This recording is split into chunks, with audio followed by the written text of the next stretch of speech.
Hello, and welcome to another episode of How to Start a Radio Station. We've got a new and interesting piece of kit arrived today. Ex-BBC, I believe. They used to use these a while back.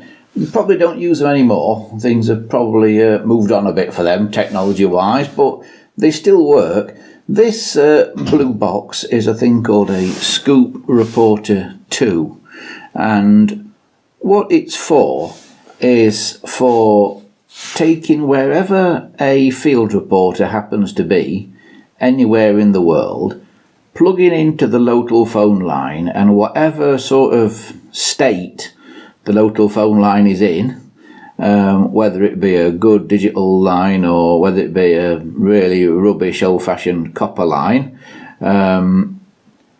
it is a box that connects to the studio and enables the reporter to file their reports either live or for the studio to record them, or pre-recorded reports from the field filed back to the studio, but sent as audio, but as higher quality audio than the normal phone line would allow.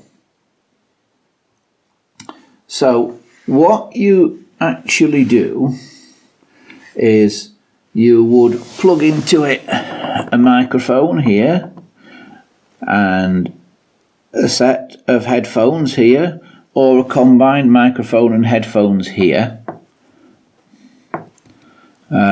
And they would be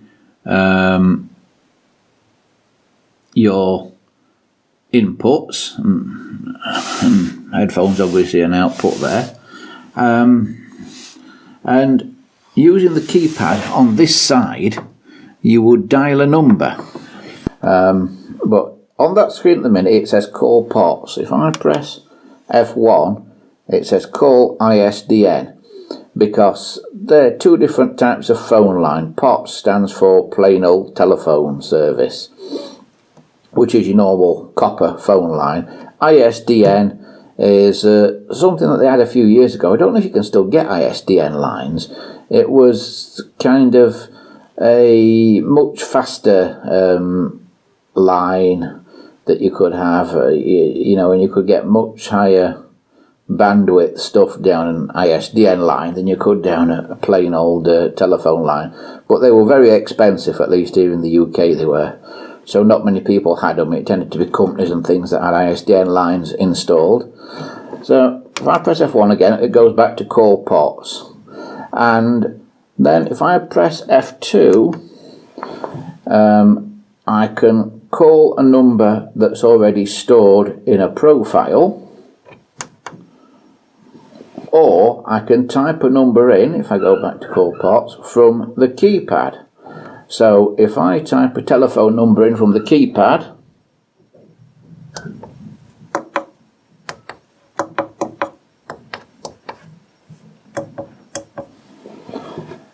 there's a classic number for broadcasting for anybody that knows anything about British broadcasting, and press enter.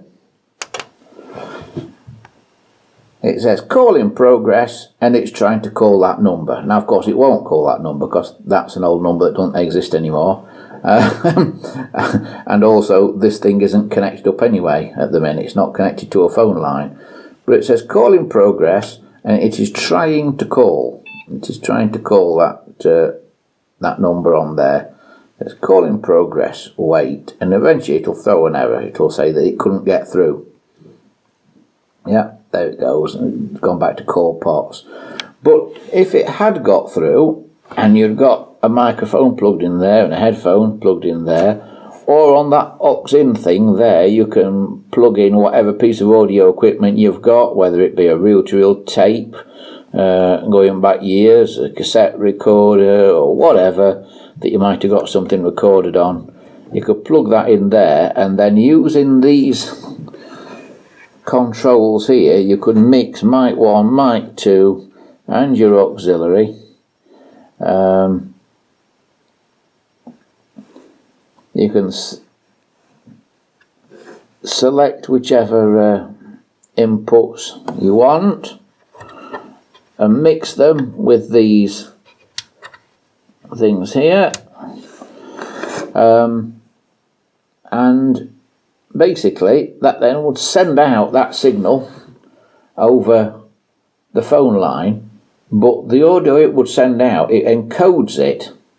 This is basically a little mini computer in here and a modem which encodes it and sends it back to the studio or wherever you've dialed using that keypad. So let's imagine you've made your call from out in the field using this blue box, this Scoop Reporter 2. You've dialed the studio or whatever, but how do they decode this encoded audio signal at the other end? Well, it's quite simple. They have another Scoop Reporter 2, and the two boxes just talk to each other. Each one, if you notice, has got an audio input, an auxiliary input and an auxiliary output on it. So the auxiliary output is, I believe, I've not actually tried it yet, I've not actually fully connected up and tried it, I believe that is where your feed would come out of the box. So if you were at the end that was listening as opposed to the end that was sending, you would connect something up to the auxiliary output, whatever kind of recorder you wanted, or maybe you'd put it straight into a broadcast console like this one, and your reporter would then be able to send their report. You can record it at your end, or you can put it straight to air through a console. But the whole idea of the Scoop Reporter is it eliminates those horrible crackly phone lines. It makes the sound quality much better than it would be if you just made a normal phone call over a phone line. That's the theory. Anyway, how well it works on the POTS system, the plain old telephones, I'm not sure. I'd like to try it and find out, but to try it I need another one. So I've got my eyes out now for another one. If anybody out there has got one that's working, let me know. Leave a comment and I'll get in touch with you. So yeah, that is the Scoop Reporter 2. That is a new piece of equipment that's just arrived in the post this morning. So I thought I would show you that. And we're going to connect that up and probably use it. Because as well as using modern digital equipment here and computers and that, we are going to have some retro stuff as well, from the sort of history of radio broadcasting.